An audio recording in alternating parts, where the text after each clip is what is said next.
अगर तुम इस गंदे और गल सड़े निजाम का हिस्सा बने, करप्शन की बहती गंगा में हाथ धोए और खामोश रहे, तो हम तुम्हारे मरने के बाद तुम्हारी बरसी भी बड़ी धूमधाम से मनाएंगे।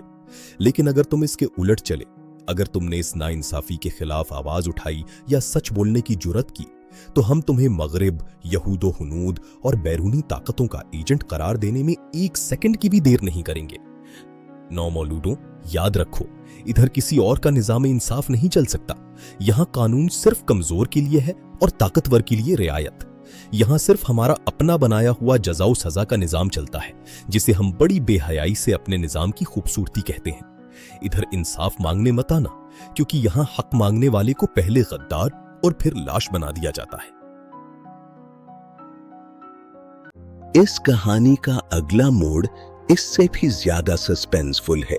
अभी अगली किस्त देखिए और फॉलो कीजिए। पसंद आई हो तो लाइक लाजमी करें, हौसला अफजाई के लिए। शुक्रिया।